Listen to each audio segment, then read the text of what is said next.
Breaking news ఖమ్మంలో జరిగిన ఒక కొత్త స్కామ్ గురించిన బ్రేకింగ్ న్యూస్ ఇది.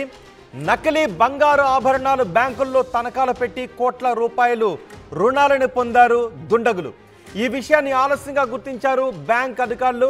చాలా కాలం క్రితం బంగారు ఆభరణాలు, నకిలీ బంగారు ఆభరణాలు, నిజానికి ఏదో ఒక లోహానికి బంగారు పూత పూసి అవే బంగారు ఆభరణాలుగా చెప్పి ఖమ్మం జిల్లాలో బ్యాంకుల దగ్గరకు వెళ్ళి లోన్లను తీసుకున్నారు. అయితే చాలా కాలం నుంచి ఆ బంగారు ఆభరణాలను లోన్ పెట్టిన వాళ్ళు విడిపించుకొని వెళ్ళకపోవడంతో వాళ్ళకు నోటీసులు జారీ చేశారు.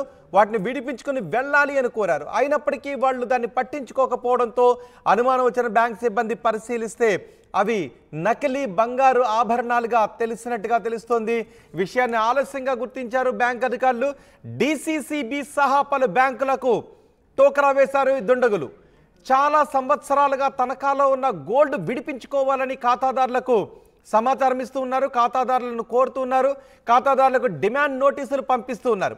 అయినా ఆ నకిలీ బంగారు ఆభరణాలను బ్యాంకుల్లో తనఖా పెట్టుకున్న ఖాతాదారులు ఎవరూ కూడా వచ్చి వాటిని విడిపించుకొని వెళ్ళడం లేదు. వాయిదాల పేరిట కాలయాపన చేస్తున్నారు. వాయిదాల మీద వాయిదాలు వేస్తూ ఉన్నారు. అయితే వారి అడ్రస్ను గుర్తించి ఇప్పుడు వెరిఫై చేస్తున్నారు బ్యాంకర్లు. ఈ విషయం బయటకు రాకుండా గోప్యంగా ఉంచుతున్నట్టుగా తెలుస్తోంది. 15 మంది సభ్యులు ముఠాగా ఏర్పడి ఈ కుంభకోణానికి పాల్పడినట్టుగా గుర్తించారు బ్యాంక్ అధికారులు. ఆభరణాలను సర్టిఫై చేసే అప్రైజర్లను కూడా పోలీసులు విచారిస్తున్నారు. నిజానికి బ్యాంకులో బంగారు ఆభరణాలను తనఖా పెట్టేటప్పుడు అప్రైజర్లు ఉంటారు. ఆ బంగారు ఆభరణాల క్వాలిటీ ఎంత, వాటి బరువు ఎంత అనే విషయాన్ని గుర్తించి వాళ్ళు సర్టిఫై చేస్తారు. వాళ్ళు చెప్పిన తర్వాత మాత్రమే, సర్టిఫై చేసిన తర్వాత మాత్రమే బ్యాంకర్ ఆ బంగారు ఆభరణాలపై లోన్లు ఇస్తారు. మరి ఇక్కడ అప్రైజర్లు మిషనరీ గుర్తించకుండా బంగారు పూతను సాధారణ లోహంపై ఎలా పూశారు అనే విషయంపై పోలీసులు ప్రస్తుతం ఆరా తీస్తున్నారు. అప్రైజర్లు కానీ మిషనరీ కూడా గుర్తించకుండా ఉండే విధంగా సాధారణ లోహాలపై బంగారు పూతను పూసి ఆ మొత్తానికి లోన్లను తీసుకున్నారు ఇక్కడ దుండగులు. ఈ మొత్తం స్కామ్ విలువ 5 కోట్ల రూపాయలు ఉంటుందని అంచనా వేస్తున్నారు. ఎవరెవరైతే చాలా కాలంగా తమ బంగారు ఆభరణాలను విడిపించుకుని వెళ్ళడం లేదో ఆ ఖాతాదారులందరికీ కూడా ఇప్పుడు నోటీసులు పంపించారు. వాళ్ళు ఎక్కడెక్కడ ఉంటున్నారో గుర్తించే పనిలో ఉన్నారు. అంతేకాదు సర్టిఫై చేసిన నకిలీ బంగారు ఆభరణాలకు సర్టిఫై చేసిన అప్రైజర్లను కూడా పోలీసులు ప్రస్తుతం విచారిస్తున్నారు. మా ప్రతినిధి ఉదయ్ ఉన్నారు పూర్తి సమాచారం అందించడానికి. ఉదయ్, ఎవరు ఇంత దొంగతనానికి, ఈ తరహా దొంగతనానికి స్కామ్కి పాల్పడింది? ఆ స్కామ్కి పాల్పడిన వాళ్ళని గుర్తించారా? అప్రైజర్ల దగ్గర నుంచి ఏదైనా సమాచారం వచ్చిందా? ఎస్ రోహిత్, ఖమ్మం జిల్లాలో నయా స్కామ్ వెలుగులోకి వచ్చింది. బ్యాంకర్లను బుర్రి కొట్టించారు కొందరు కేటగాళ్ళు. అయితే ఈ కేటగాళ్ళు ఎక్కడి వారు అనే అంశానికి సంబంధించినటువంటి ప్రశ్నకు ఇప్పటి వరకు కూడా సమాధానం దక్కలేదు. కానీ జిల్లా కేంద్ర సహకార బ్యాంకుతో పాటు పలు వాణిజ్య బ్యాంకుల్లో నకిలీ బంగారు ఆభరణాలు తనఖా పెట్టి బంగారంపై రుణాలు పొందారు కొందరు కేటుగాళ్ళు. అయితే ఆ తర్వాత దాదాపు ఏళ్లు గడుస్తున్న ఆ బంగారాన్ని పూర్తి స్థాయిలో విడిపించుకునేందుకు ఎవరూ రాకపోవడంతో అటు బ్యాంకు సిబ్బంది నోటీసులు జారీ చేశారు. అయితే దాదాపుగా ఈ బంగారం అంతా కూడా సుమారు నకిలీ బంగారం అని చెప్పి ఇక్కడ ఉన్నటువంటి అప్రైజర్లు కూడా గుర్తించారు, బ్యాంకు సిబ్బంది కూడా గుర్తించారు. కానీ ఈ విషయం ఆలస్యంగా వెలుగులోకి వచ్చింది. ఇప్పటి వరకు ఈ విషయాన్ని ఎక్కడ కూడా ఎటువంటి బ్యాంకు సిబ్బంది కూడా ధృవీకరించట్లేదు. కేవలం ఒక ఖమ్మం జిల్లా కేంద్రంలోని డిసిసిబి బ్యాంకులోనే 5 బ్రాంచుల్లో సుమారు 30 లక్షల మేర నకిలీ బంగారు ఆభరణాలతో బంగారంపై రుణం పొందినట్లు మనకు సమాచారం అందుతుంది. ఒక్క జిల్లా కేంద్ర సహకార బ్యాంకే కాదు, పేరు మోసిన అన్ని వాణిజ్య బ్యాంకుల్లో కూడా చాలా పెద్ద ఎత్తున గోల్డ్ లోన్ ఖాతాలు తెరిచి పెద్ద ఎత్తున నకిలీ బంగారు ఆభరణాలు తనఖా పెట్టి పెద్ద ఎత్తున రుణం అయితే పొందినట్లు మనకు సమాచారం అందుతుంది. ప్రస్తుతం మనం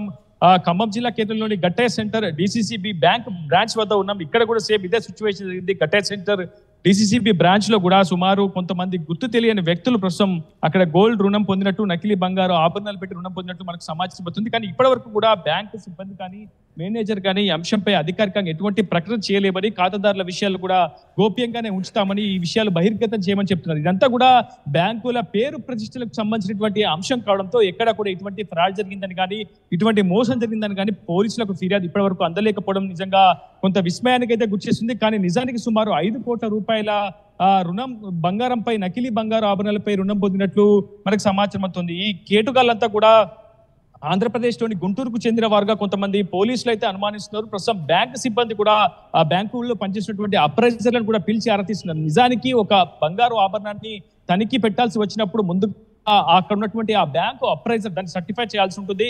ఆ బంగారం యొక్క క్వాలిటీ నాణ్యత ఏంటి అనేది ఒక మిషనరీ ఆధారంగా పూర్తి స్థాయిలో సర్టిఫై చేసిన తర్వాత ఆ బ్యాంక్ సంబంధించినటువంటి ఆ మేనేజర్ వద్దకు ఆభరణాలు వెళ్తాయి. దాని తర్వాత ఎంతవరకు లోన్ శాంక్షన్ చేయాలి, 100% చేయొచ్చా, 90% చేయాలా, 80% చేయాలనేది ఆ సదరు బ్యాంక్ మేనేజర్ నిర్ధారిస్తాడు. ఆ తర్వాత దానికి సంబంధించినటువంటి ఆ ప్రాసెస్ అప్లికేషన్స్ కావచ్చు, ఆధార్, పాన్ ఇటువంటి మినిమం డాక్యుమెంట్స్ అన్నింటి కూడా స్వీకరిస్తారు. ఆ తర్వాతనే ఆ బంగారంపై రుణాన్ని సదరు ఎన్నాళ్ళ క్రితం ఈ బంగారు ఆభరణాలు నకిలీ ఆభరణాలను గుర్తించారు కదా, వాటిని ఎన్నాళ్ళ క్రితం బ్యాంక్ లో తనఖా పెట్టినట్టుగా తెలుస్తుంది. మరి ఇన్నాళ్ళ నుంచి బ్యాంక్ అధికారులు ఏం చేస్తూ ఉన్నారు? ఇక్కడే చాలా పెద్ద ఎత్తున ప్రశ్న కూడా తలెత్తుంది. ఎందుకంటే బ్యాంకు సంబంధించినటువంటి సిబ్బంది ఇందులో కీలక పాత్ర ఏదైనా పోషించారా? ఎందుకంటే బంగారాన్ని సర్టిఫై చేయాల్సినటువంటి ఆ బాధ్యత కూడా సదరు బ్యాంకుల్లో ఉన్నటువంటి అప్రైజర్ల మీదనే ఉంటుంది. ఆ అప్రైజర్లు ఈ కేటకాలతో ఏమైనా కుమ్మక్కయ్యారా? ఇటువంటి అనేక ప్రశ్నలకైతే ఇప్పటి వరకు సమాధానం రావాల్సింది. కొన్ని ఏళ్ల క్రితం నుంచి కూడా ఈ తతంగా నడుస్తున్నట్లు మనకు సమాచారం అందుతుంది. ఒకవైపు పోలీసులు కూడా ఈ అంశంపై ఎటువంటి విషయాన్ని బహిర్గతం చేయట్లేదు. పోలీసులను ఆర్టీవీ సంప్రదించినప్పుడు కూడా తమకు ఎటువంటి ఫిర్యాదు ఏ బ్యాంకు నుంచి రాలేదని చెప్తున్నారు. మరోవైపు కొంత బ్యాంకర్ నుంచి మనకి విశ్వసనీయ సమాచారం ప్రకారం ప్రతి బ్యాంక్ లో కూడా దాదాపు లక్షల్లో ఇలా బంగారంపై నకిలీ ఆభరణాలపై రుణం తీసుకున్నట్లు మనకు సమాచారం అవుతుంది. అయితే ప్రధానంగా ఒక సిమిలర్ అంశం మాత్రం ఇక్కడ చాలా స్పష్టంగా మనం చెప్పుకోవాల్సి ఉంది. కేవలం ఈ కేటుగాలంతా కూడా మొత్తం ఒక 15 మంది ముఠా సభ్యులుగా ఏర్పడి ఖమ్మం జిల్లాలోని సహకార బ్యాంకులతో పాటు వాణిజ్య బ్యాంకుల్లో ఈ నకిలీ బంగారు ఆభరణాలు తనిఖీ పెట్టి రుణం తీసుకున్నట్టు మనకు స్పష్టంగా అర్థమవుతుంది. అందులో మొత్తం ఈ తతంగం అంతా కూడా కేవలం కడియాల ద్వారానే జరిగినట్టు మనకు సమాచారం అవుతుంది. కేవలం ఒక బంగారు లోహం మాదిరిగా ఉన్నటువంటి ఒక రాగిరేఖ పైనే బంగారాన్ని అత్యధిక మోతాదులో పూత పూసిన తర్వాత ఆ బంగారు ఆభరణాన్ని తీసుకొచ్చి ఆ బ్యాంకుల్లో తనఖా పెట్టి దానిపై 1,30,000 వరకు రుణం పొందినట్టు సమాచారం అవుతుంది. మొత్తం ఈ 15 మంది ముఠా సభ్యుల సిబిల్ స్కోర్ బ్యాంకర్లు కూడా చెక్ చేసినట్టు సమాచారం అవుతుంది. ఆ ఒక్కొక్క సిబిల్ స్కోర్ చూస్తే నిజంగా బ్యాంకర్ యాజమాన్యులు కూడా దిమ్మ తిరుగుతున్నట్లు మనకు సమాచారం అవుతుంది. మొత్తం ఒక్కొక్క బ్యాంక్ సంబంధించినటువంటి ఆ గోల్డ్ లోన్ ఖాతాదారుకి సంబంధించినటువంటి పాన్ కార్డ్, ఆధార్ కార్డు ఒకసారి సిబిల్ స్కోర్ చెక్ చేస్తే ఒక్కొక్కరు 30 చోట్ల 30 సార్లు ఇలా నకిలీ ఆభరణాలు పెట్టి బంగారు రుణం తీసుకున్నారని కూడా బ్యాంక్ యజమానులు, బ్యాంక్ సిబ్బంది కూడా భావిస్తున్నారు. సో పోలీసులు కాబట్టి వాళ్ళ సమాచారం నిర్దిష్టంగానే తెలిసే అవకాశం ఉంటుంది.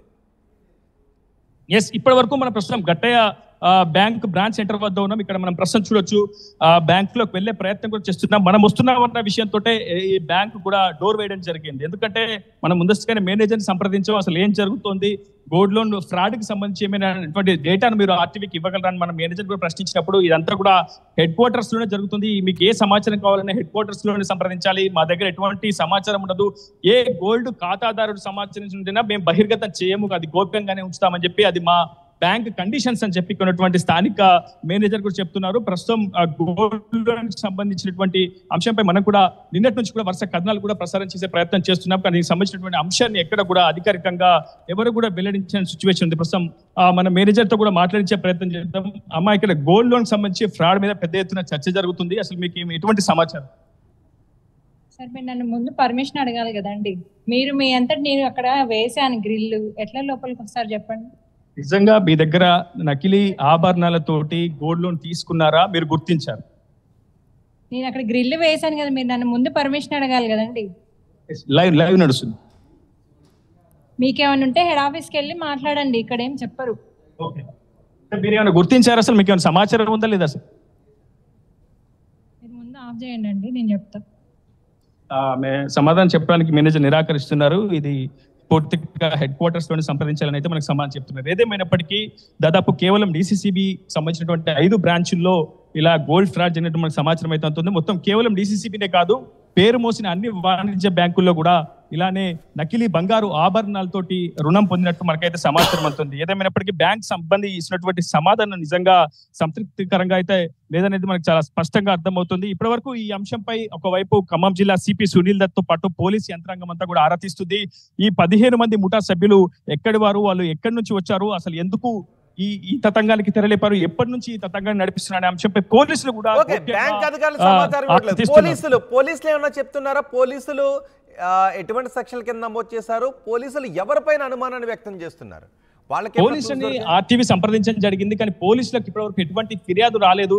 ఇది బ్యాంకర్ నుంచి వస్తే తప్ప తాము ఎటువంటి యాక్షన్ తీసుకోలేమని పోలీసులు చెప్తున్నారు. కానీ గోప్యంగా మాత్రం ఈ అంశంపై పూర్తి స్థాయిలో సమగ్ర విచారణ చెప్తున్నారు. ఇప్పటికే ఈ తరహా ఈ స్కామ్ పై పూర్తి స్థాయిలో అన్ని బ్యాంకులు కూడా మేనేజర్లు కూడా పూర్తి స్థాయిలో ఉన్నతాధికారులతో భేటీ అయ్యారు. ఖచ్చితంగా ఇంకా లాకర్స్ లో ఉన్నటువంటి ఎవరైతే గోల్డ్ రుణం తీసుకున్నారో వాళ్ళందరి డేటాను కూడా వెరిఫై చేస్తున్నారు. తక్షణమే ఎక్కువ ఏళ్ల పాటు అటు బ్యాంకుల్లోనే లాకర్లలో ఉన్నటువంటి ఆ బంగారు రుణానికి సంబంధించినటువంటి ఖాతాదారులకు వెంటనే సమాచారం ఇచ్చి ఆ బంగారాన్ని విడిపించుకోవాలని, ఉన్నటువంటి బంగారాన్ని కూడా మరోమారు సర్టిఫై చేయాలని చెప్పి ఇప్పటికే బ్యాంకులు కూడా నిర్ణయం తీసుకున్నారు. ఏదేమైనప్పటికీ రాష్ట్ర వ్యాప్తంగా చాలా పెద్ద ఎత్తున సంచలనంగా మారిందని చెప్పుకోవాలి. నకిలీ బంగారు ఆభరణాలపై చాలా పెద్ద ఎత్తున కోట్ల రూపాయల రుణం కాజేసిన ఘటనపై ఇప్పటికే సమగ్ర దర్యాప్తు కూడా పోలీసులు అంతర్గతంగానే చేపడుతున్నట్టు మనకు సమాచారం అందుతుంది. రోహిత్, రైట్. అంటే ఎటువంటి లోహం పైన బంగారు పూతను పూసారు? బంగారు పూతను పూయటానికి ఉపయోగించిన లోహం ఏంటనేదైనా తెలిసిందా? ఇప్పటి వరకు ఏ విషయం కూడా బహిర్గతం అయితే కాలేదు. కానీ సిమిలర్ గా ఈ కేటుగల్లంతా కూడా చేసినటువంటి ఒకే ఒక్క సిమిలర్ యాక్షన్ ఏంటంటే కడియాన్ని మాత్రమే తనఖా పెట్టారు. ఇప్పటి వరకు ఒక బంగారు కడియాన్ని వాళ్ళంతా కూడా 15 మంది ముఠా సభ్యులు వివిధ బ్యాంకుల్లో అయితే తనఖా పెట్టినట్లు మనకి సమాచారం అవుతుంది. అయితే ఇదంతా కూడా ఆంధ్రప్రదేశ్ కు సంబంధించినటువంటి ఒక గుంటూరుకు సంబంధించినటువంటి ఒక ముఠానే చేసి ఉంటుందనేది ప్రధానంగా మనకు అందుతున్నటువంటి విశ్వసనీయ సమాచారం. ఇది ఇంకెంతమంది సభ్యులు ఉన్నారు అనేది మాత్రం ఇంకా తెలియాల్సి ఉంది. అయితే బ్యాంకుల దగ్గర చాలా స్పష్టంగా పాన్ కార్డ్ కావచ్చు, ఆధార్ కార్డు కావచ్చు, గోల్డ్ రుణం తీసుకునేప్పుడు వాళ్ళు కొన్ని డాక్యుమెంట్స్ సబ్మిట్ చేయాల్సి ఉంటుంది. కాబట్టి ఆ ఖాతాదారు యొక్క డాక్యుమెంట్స్ అన్ని కూడా క్షుణ్ణంగా వెరిఫై చేస్తున్నారు. కానీ ఇక్కడ విచిత్రం ఏంటంటే అసలు ఆ ఖాతాదారులకు కూడా తెలియకుండానే ఈ కేటుగాళ్ళు రుణం తీసుకున్నట్లు మనకు సమాచారం అందుతుంది. వాళ్ళ ఆధార్ కార్డు కాకుండా, వాళ్ళ పాన్ కార్డు కాకుండా ఇక్కడ ఉన్నటువంటి స్థానిక గిరిజనులు కావచ్చు, దళిత సామాజిక వర్గానికి సంబంధించిన కొంతమంది వ్యక్తులు, మహిళలు, నిరుపేద కుటుంబాలకు సంబంధించినటువంటి వ్యక్తుల ఖాతాలు ఆధారంగానే, డాక్యుమెంట్స్ ఆధారంగానే వాళ్ళు గోల్డ్ లోన్ ఓపెన్ చేసి రుణం తీసుకొని ఆ నకిలీ బంగారు ఆభరణాలు తనఖా పెట్టినట్లు మనకు సమాచారం అవుతుంది. ఇంకా ఈ అంశంపై పూర్తి స్థాయిలో సమగ్ర దర్యాప్తు కాజేస్తే మాత్రం సంచలన విషయాలు తెలిసే అవకాశం ఉంది. రోహిత్, రైట్. ఉదయ్, ఖమ్మం జిల్లాలో రోల్డ్ గోల్డ్ ని ఒరిజినల్ గోల్డ్ గా నమ్మించి బ్యాంకులకు బురుడి కొట్టించారు కొంతమంది దుండగులు. కొన్ని సంవత్సరాల క్రితం వీటిని బ్యాంకుల్లో తనఖా పెట్టారు. బ్యాంకుల్లో తనఖా పెట్టి కోట్ల రూపాయల లోన్లు తీసుకొని ఇప్పుడు ఎక్కడున్నారో కూడా తెలియని పరిస్థితుల్లో ఉన్నారు.